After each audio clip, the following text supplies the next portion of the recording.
My name is Roy Peregrine, and I'm shooting this video for History 530 American Christian Heritage at Liberty University. And this week, for this video thread, I will be going over a review of homosexuality in the United Methodist Church. But first, I would like to give a world statement. Historians must be objective and honest in their investigations. And I have tried to be this with this investigation, and hopefully you agree that I have been. I first became aware of this issue with the United Methodist Church while researching for our discussion board 2, which I covered the history of the United Methodist Church since they recently celebrated their 50th anniversary. At the end of the article, Sam Hodges witnesses recall the birth of the United Methodist Church. He mentioned the church will meet soon to discuss issues like homosexuality.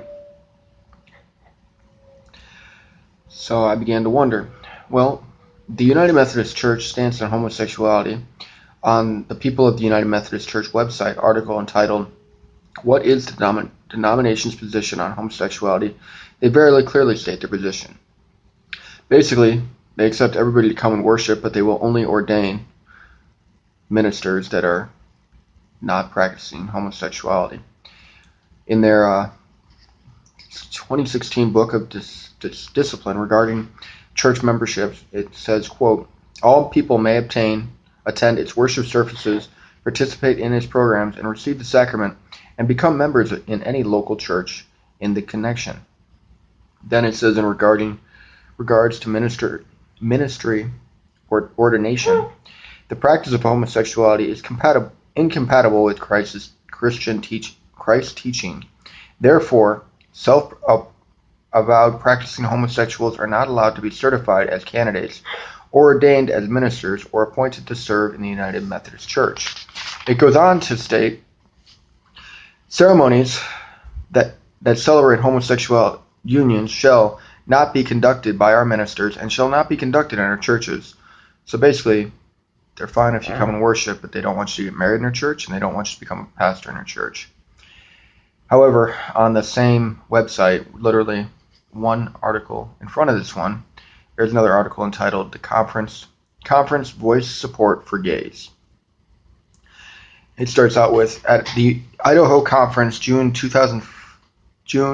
2nd through the 5th, there's no year listed on this article, 2 documents with hundreds of signatures expressed compassion for the gays.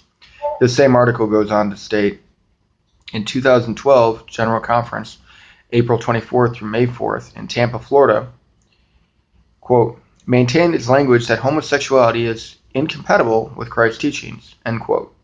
Then the article goes on to state, the address to the Baltimore, Washington annual conference, Bishop John Scott said he believes gays and lesbian people are children of God and ellipses who can live in loving, committed relationships that reflect God's grace, filled with love.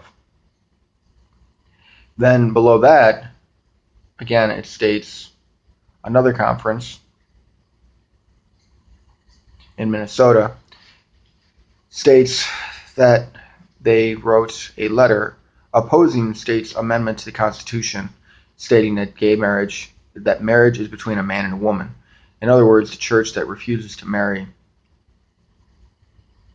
allow gay people to become married in their church turned around and wrote a letter to the Minnesota state government opposing an amendment to their constitution stating that religion is between one man and one woman. Which brings me to another article that I found at Jerry Falwell's library, A Disunited Methodist Church by Paul T. Silworth, in which he talked about quote, "The sexual revolution has been rolling in the United Methodist Church for nearly 50 years, end quote. Which means, basically, since its founding, the church has been having problems with the sexual revolution and defining it within their faith. Stillwell talks about a letter which he wrote to the Bishop's Council, stating that the council needed to enforce the church's laws before the church fell apart.